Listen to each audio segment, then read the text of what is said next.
Hello, everyone. This is Aaron St. Denis. You can find me on Twitter at FFMadScientist. That is Chew Russell. You can find him at Father Dynasty. You don't look old enough to be someone. I see Father Dynasty and I just think of someone really old. You don't look like you could be Father Dynasty.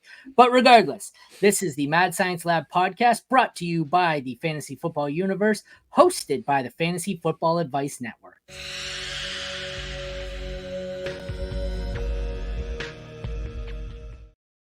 All right, we are here for the next edition of Risers and Fallers.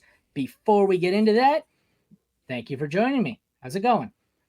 Going well. Yeah, appreciate you for having me on. And yeah, thank you for telling me I don't look old. I know that's the one thing, the hair is, of course, pretty much gone at this point. My wife likes to remind me that despite anyone else's age, I'm old, independent of anyone else. So what's that say behind you? The man house? A man So that's home? the manhole. The manhole. Okay. Yes. I could. Your head blocks that and anything. It says yours. What all I seen was when you're sitting like that, it says the manho. So I like that better. Let's do that. Manho. Okay, he's a manho. All right. Well, before we get into it, would you like to tell me about yourself? Tell everyone where they can find you and your work, what it is you do.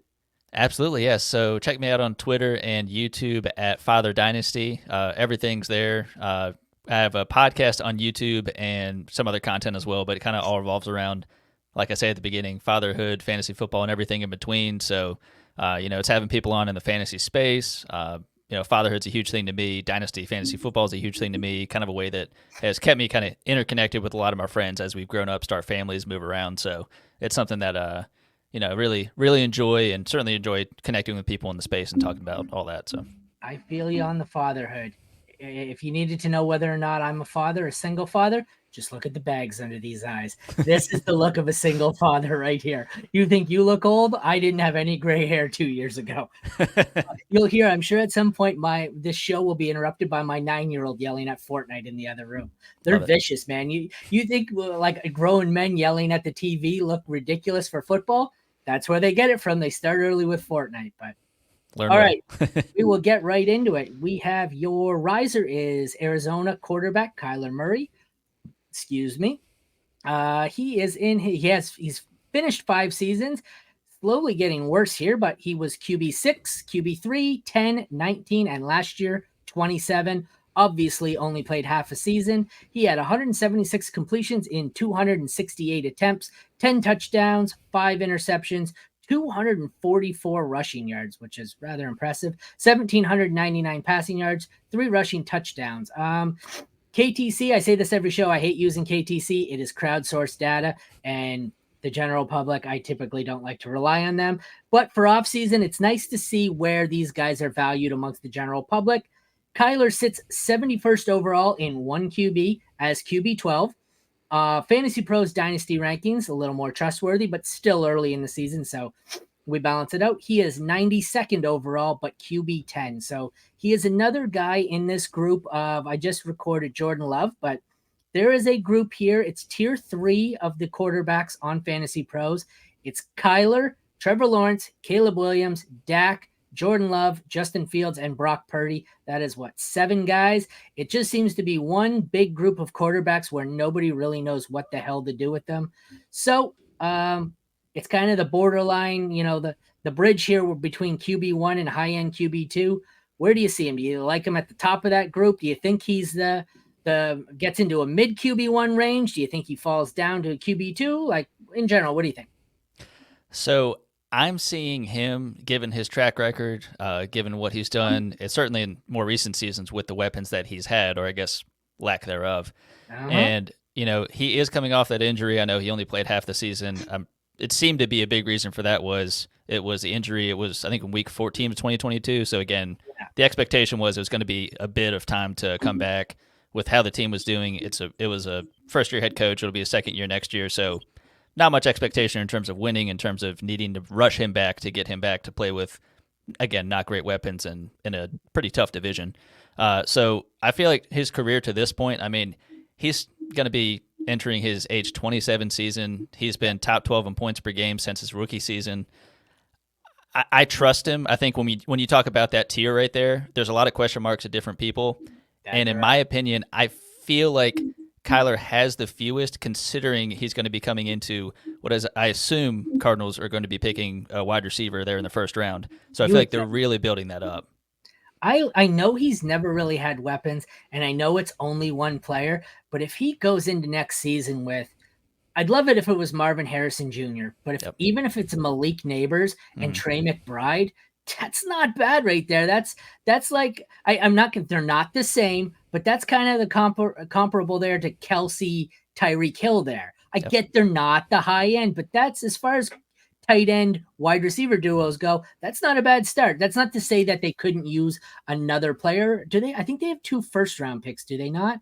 They have another late one, don't they? I think it's like pick 27 from the Texans. Oh, you know what they Yep. do? They have 2 because in my one mock draft, I didn't realize it, and I took them, or I had them taking 2 receivers. Could you imagine in my mock draft, hear me out, they came out with, they already had Trey McBride, Hollywood moved on. They came up with Marvin Harrison Jr. and Troy Franklin. Could you imagine Kyler with Franklin, Harrison, and McBride? I love this. I mean, think about the Cardinals days when it was Larry Fitzgerald and Anquan Bolden. Like you need just the 2 cornerstone guys. Yes. I love it.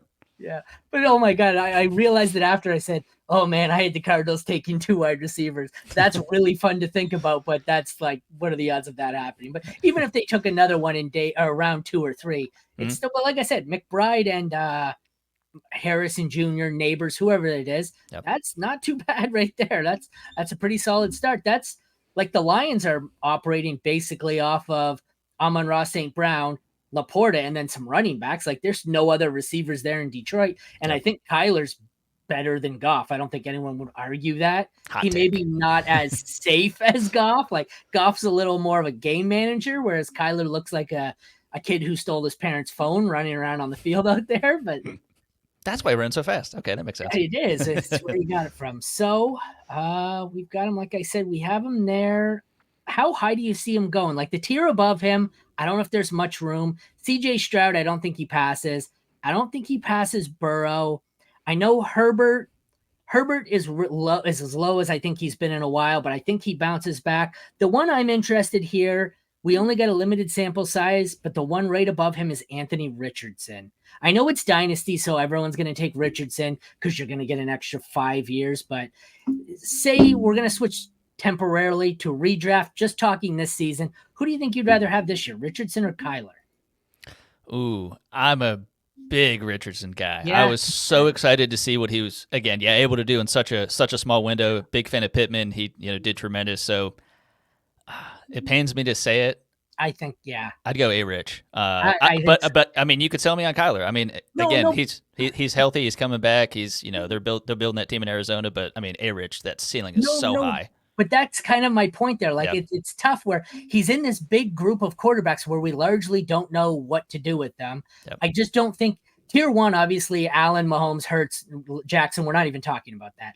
Tier 2, I don't even think, like Stroud, Burrow, Herbert, and Richardson, I don't think there's any room for any of these guys to really move up in value here, whether it be Lawrence, Murray, whatever. And then if you look at the group below them, I can't see them moving down. Do you see Kyler moving below Tua, Jaden Daniels, Jared Goff, Deshaun Watson, Bryce Young, or Drake May? Like, it seems like he's in that safe range there where he's going to be a low-end QB1, a high-end QB2, and you can just take it to the bank because there's no room for him to really move up or down. It's pretty much locked in that range. Yeah, I love him being in that tier because I see him on the front end of the tier, but then when I'm trying to think of what's a realistic scenario, again, outside of another injury or something, of how far he can really tumble, I think it's just towards the back end of the tier. I find it really difficult to think how he's just going to completely fall apart. I mean, his rushing upside, it's not just his rushing in terms of yards, but how crafty he is with his legs in the red zone, gets him a couple of rushing touchdowns each season. I mean, I feel like he has a very safe floor with what he's doing. Well, and that's the other thing you said. Like, he's ranked at the top of the tier of 7. He's going in the drafts I've seen like he's dead. Like, I know he had an injury.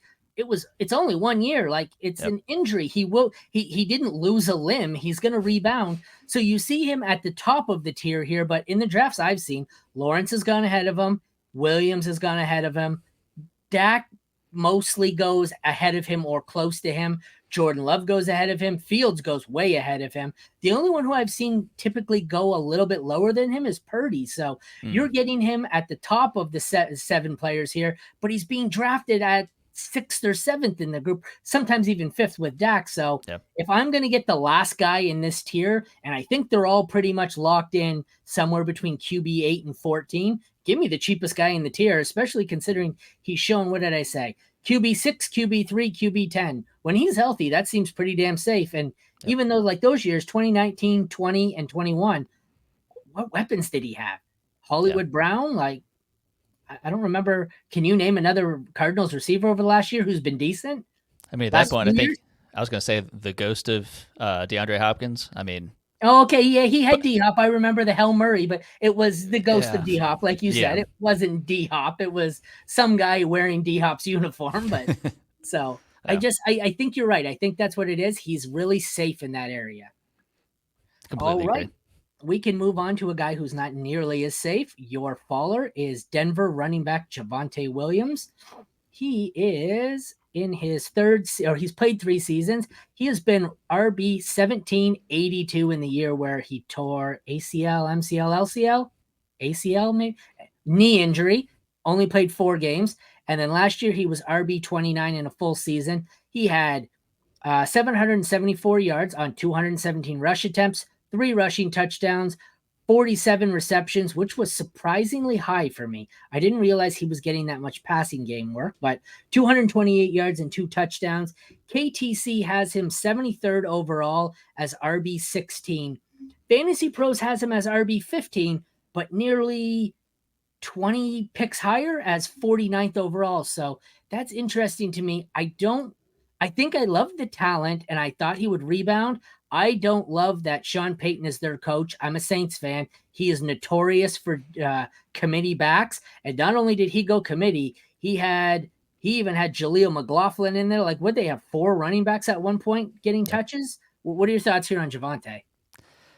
That's another thing too. I mean, I loved him coming out of UNC. I had him right behind Najee. I had him ahead of Travis Etienne in that draft. And I mean, he's a do it all back. Again, like you were talking about his targets and receiving ability. Not something that was tremendously highlighted in college, but he can do a bit of everything. He's got power. And I feel like coming into the league, it was him sharing the backfield with Melvin Gordon, who had a precipitous fall after that. Yes. And then, of course, I want to say he only had played 4 games before that the knee injury. So he was hurt in the 4th game. Yep. That's right. And so that was tough to see. And then of course a lot of the shifting and changing, but in terms of just the Denver organization. But yeah, when I saw that was going to be the coach there with Sean Payton, I had my concerns. And then with this season, I know he's coming back from that injury, and I know a lot of people are leery to say he's back and on the field, but he's not back yet. And I feel like what we saw from him in terms of his efficiency and everything, both on the ground and through the air, it's going to take him getting, as I mentioned, Najee in his class, it's going to take him getting Najee level volume for him to really be fantasy worthy in the sense of anything better than like a mid-range RB2. I currently have him dynasty-wise as a back-end RB2, and I don't see him falling further than that. But I feel like with how they use that backfield, I mean, he'll get half the rushes. The targets were split fairly evenly between Perine, and McLaughlin. So he's good, but I don't know where he can really rise to. Yeah, see, and that's where I'm torn because you're like, on one hand, these guys post ACL are typically better in their second year. But at the same time, what you said is absolutely true. He needs to have Najee volume. That's not going to happen in a Sean Payton offense. He had Alvin Kamara and still heavily featured Mark Ingram, who was great when he was younger. He's not Alvin Kamara. So if he does it to Alvin Kamara, Javonte Williams is going to get the same thing. He went as far as having Jaleel McLaughlin in last year and Samaje Perine. So, and then the other thing for me, I am of concern. They're moving on from Russell Wilson. Who's going to be the quarterback here? This offense, if it's a rookie, if it's Jimmy Garoppolo, this offense could suck next year. Do I want a running back in possibly a 3-way timeshare coming off of a second year removed from an ACL injury on a terrible offense in a tough division? I don't think this is someone I want to pay running back 15 prices for. Yeah, I really kind of feel like, you can have some of those upside weeks if they're going to continue to use him in the receiving game as they have. You could see some of that upside where he kind of creeps into maybe weekly back end RB1, maybe. But I feel like on a week-to-week basis, it's always tough to capture those boom weeks, especially at the running back position. So I'm hesitant despite loving the player. That's why I was comfortable in picking him as my follower to say, if I love this guy as a player and I'm still not sold on him, considering how he's clearly the RB1 in that backfield, even though it's more of a 1A, 1B, 2 maybe, Yeah. then I feel comfortable in that, he's the guy that is solid, but with a lot of the hype I've seen in the offseason, I want to believe it. I just can't get myself there. I think Fantasy Pros, did a terrible job in this tier. They have him in the third tier of running backs towards the bottom. And I'm looking at the tier. Okay, so the only one below him in this tier is Swift. I think him and Swift should be bumped down to tier 4 because I'm looking at the 6 running backs above him. I would take them hands down, and it's not even close. Saquon, Ken Walker, Rashad White, James Cook, Pacheco, Josh Jacobs. I'm not even considering Javonte over any of those guys. Are you? Not at all. That's shocking that's the kind of the cluster where it's where it could even be considered, because that's a no-brainer. And then if you look at tier 4, it seems like he fits a little better. So it would be him and Swift, Stevenson, Pollard, Kamara, who I still like better but is older, David Montgomery, who I think I'd rather have hands down, Tyjae Spears. Then we have Joe Mixon, Najee, Brian. Like, he feels like he's being overvalued by a tier. He's at the bottom-ish of tier 3. I feel like he should be a mid-tier 4 running back and probably a low-end RB2. Like, I'm not even considering him in that tier 3 group. And the tier 4 group, like I said, I'd probably take Kamara, Montgomery, Spears, maybe. I don't know. I think him, Swift, Stevenson, and Pollard are a set group where I don't particularly want any of those. And at that point in the draft, I think I'm transitioning, and that's where I'm going to start aiming for my mid-round wide receivers. I don't know what you think about that group. Yeah, I feel like when you're looking at that group, you're seeing the two polar opposites of it's an older guy like a Kamara, or Montgomery, not quite as old, but again, older in a committee backfield. And then you see some of the younger guys kind of ascending. Javonte is just kind of a guy that fits in that tier because he can't be one tier up. Like, production-wise, I know why he's there, but it's like he's not an older guy who you're capturing that last bit of juice, and he's not really the younger guy that is really ascending who could actually get to that third tier. He's just kind of stuck on the fourth tier. And I don't really know that that's something you want to pay up to get necessarily. Yeah, but even with Montgomery, you're right. Both operate in a committee. Detroit's offense is significantly more potent than Denver. And that's the problem. Like, I would take Montgomery. Would you agree? I think I would take Montgomery without even considering it there. 100%. Yep. I don't even think it's close. So I'm looking right now, and I don't think I'm going to have a whole lot of shares of Javonte, which is a shame because I loved him in that class. I had him over Najee. I think I had ETN as 2, Najee as 3, and Michael Carter 4. And I loved him, and I thought he was going to be great. But as a diehard Saints fan, I do not love this backfield situation with Sean Payton. Jaleel McLaughlin was cutting into too much of his pass catching role, especially later in the season. It seemed like as the season went on, his pass catching role went way down, and they were starting to involve McLaughlin more. And like I said, who knows what they do at quarterback here? This offense could just be terrible, and they could be in a rebuild. This could be a top 5 pick next year. So I want nothing to do with this. I get it. The upside here is he was a talented player coming off of second year post ACL. He should be much better, but that's a player to me coming 1 year of doing nothing, coming off of surgery. He should be more like a running back 3. He should be the bottom of tier 4 is like 26, 27, 28, 29 running back. Like, I feel like he should be just above this group of Henry, Eckler, Chubb, and Aaron Jones.